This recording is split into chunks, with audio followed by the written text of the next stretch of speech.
Et oui, aujourd'hui on va voir toutes les nouveautés manga de chez Kurokawa. C'est parti. Juste avant de présenter les œuvres de chez Kurokawa, je voulais m'excuser parce que j'ai oublié de brancher mon micro. Désolé, mais j'espère que ça le fera niveau son. Restez jusqu'à la fin s'il vous plaît, désolé, je m'excuse. Mais place à la vidéo maintenant, je m'excuse encore. La première œuvre s'appelle Skeleton Double ou Skeleton Double, je ne sais pas trop. J'ai eu un extrait gratuit dans la tome de ce mois-ci qui doit être magnifique, que je vais lire après toute cette série de vidéos. Voilà, petit teasing. Mais Skeleton Double, bah c'est un shonen, hein, tout simplement. Il y a 4 tomes au Japon, ça sort en janvier chez nous. Et de quoi ça nous parle? On a ce personnage-là qui a perdu son père. Voilà, je vous montre en même temps comment il a perdu son père. Vous allez voir tout de suite. Voilà comment il perd son père. Hop, voilà, son père. Il prend une sorte de, une sorte de balle dans la poitrine et tout soudain, il se met à léviter dans le ciel, enfin dans l'air tout simplement. Et on est après 8 ans plus tard, on suit le fils de ce père défunt, malheureusement, décédé. Et il va recevoir tout simplement une box avec quelque chose à l'intérieur. Vous voyez, c'est ça, il reçoit ça. Il l'ouvre. Hop, il ouvre, il s'évanouit. C'est chiant cette séquence, hein. Je pense que cette séquence est chiante. Je vais essayer de la rendre bien, mais je pense qu'elle est chiante. Et bah voilà, il se met à se transformer. Il y a un squelette, voilà, une tête de squelette qui lui parle et qui lui dit qu'il est tout simplement devenu invisible. Voilà, donc c'est pour ça qu'on a un peu ce truc d'invisibilité là. Donc voilà, il va devenir invisible. J'ai vu d'autres planches, je ne sais pas si je les mettrai encore, sinon allez vous renseigner. Au niveau du dessin, bah, comme vous avez pu voir, ça a l'air plutôt sympa. Après c'est un shonen, donc à voir si ça va loin, si c'est assez sombre, etc., etc. Ça, c'est ce qui peut me gêner, mais l'intrigue de base a l'air assez intéressante. Je trouve que on va peut-être avoir encore un petit duo entre lui et le squelette qui peut parler. Et ce que j'ai pas dit surtout, c'est que le squelette, apparemment, il est responsable de la mort de son père. Et on va terminer sur ce cliffhanger. Let's go! La deuxième œuvre qui sortira en février s'appelle Le goût des fraises. Et on suit Sarah qui va devoir aller dans la petite production familiale de fraises puisque je crois que son grand-père est mort. Et là-bas, il y a un agriculteur qui a 33 ans, qui va lui apprendre un peu les ficelles du métier. Voilà, elle va être là, il va lui montrer, fais ci, fais ça comme ça, fais ci comme ça.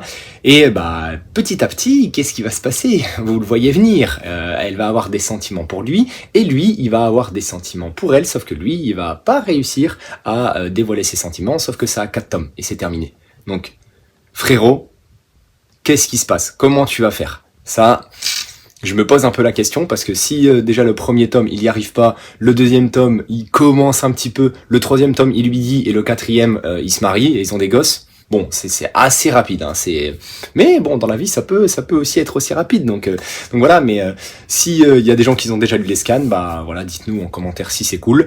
C'est terminé en 4 tomes, ça reste à voir. En février, on a également Ramen Akaneko qui est actuellement en cours avec 6 tomes au Japan, au pays du soleil levant.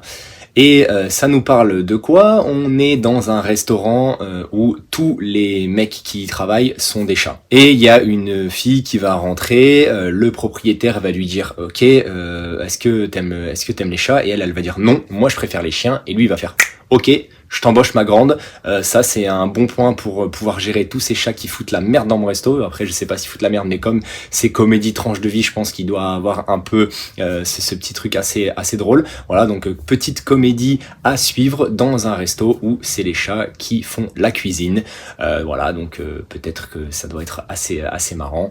Je ne sais pas, on verra. En tout cas, les dessins voilà, avaient l'air assez cool. Enfin, vraiment tout simple, hein. Il y a rien de bien fou. Donc je ne sais pas, je me pose des questions sur ce titre. En mars, on aura le guidebook de Spy X Family qui sortira au prix de 10 €. Donc comme d'habitude pour les guidebooks, je vais pas plus vous en parler puisque c'est un guidebook On passe à la suite. En mars, on aura les chroniques de la mariée de Bretagne. Petite histoire médiévale autour justement de cette mariée-là. Je crois que c'était au XIIIe siècle ou au XVIIIe siècle. Je sais plus. Alors là, il y a un gros écart, mais on va dire entre le XIIIe et le XVIII. Il faudrait que je regarde sur le synopsis. Mais là, je peux vous dire que je suis à ma 3e vidéo aujourd'hui. J'en peux plus. J'ai la flemme. Donc, vous vous débrouillez pour trouver la réponse. Et de toute façon, franchement, j'avais que ça comme synopsis. Au niveau du dessin, j'ai pas trouvé.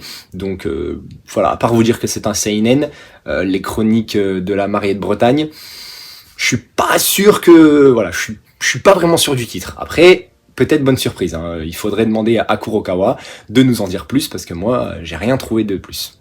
Désolé. Attention, par contre là, en avril, on a un gros titre que j'attends avec impatience. Voilà, c'est Pokémon, les horizons, les aventures de Liko. Est-ce que ça vous donne envie? Franchement. Non mais c'est pour les enfants, ça, c'est sûr que c'est... Est-ce que je suis la cible de ça? Non, en plus, c'est terminé en un seul tome, donc voilà, ça reprend ce qui s'est passé dans l'animé, et c'est tout ce que je peux vous dire pour ce titre-là.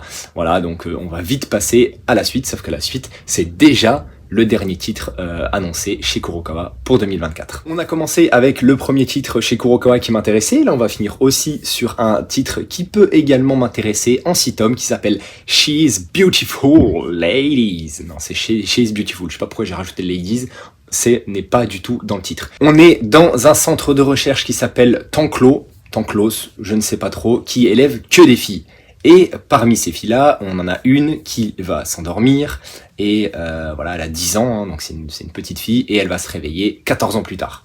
Enfin voilà, elle reconnaît pas les lieux, elle reconnaît rien du tout. La seule chose qu'elle reconnaît, c'est une amie qui a grandi, qui a pris 14 ans dans la gueule, elle a perdu la mémoire, donc va débuter un peu l'histoire comme ça. Et moi j'ai vu les dessins, je vous les montre comme d'habitude. Ça a l'air plutôt pas mal, ça m'intéresse pas mal, c'est un seinen, c'est en 6 tomes, assez court, donc pourquoi pas, faut me dire si y a des gens qui l'ont lu, pour nous donner encore envie, hein, comme la dernière fois ça a été fait dans les commentaires pour Cross of the Cross, je sais pas si vous avez vu, mais ça a l'air plutôt pas mal. Petite Miss, je crois que c'est ça, qui a donné son avis, et voilà, j'aime bien un peu quand on partage toutes nos avis, tous nos envies, donc dites-moi dans les commentaires tout ça, et dites-moi si vous avez déjà lu She's Beautiful. Bon c'était rapide, mais il n'y avait pas énormément de titres. En plus il y avait un guidebook et il y avait Pokémon. Donc Kurokawa pour l'instant c'est pas foufou. À voir si derrière ils nous sortent quelque chose de grand. Heureusement qu'ils ont ce magnifique manga, le meilleur du monde. Mais on verra s'ils nous sortent aussi des grosses dingueries en 2024. Pour l'instant je reste un peu sur ma faim. Et comme d'habitude je vous dis Tanshimo. Non, pas bien ça. Pas bien.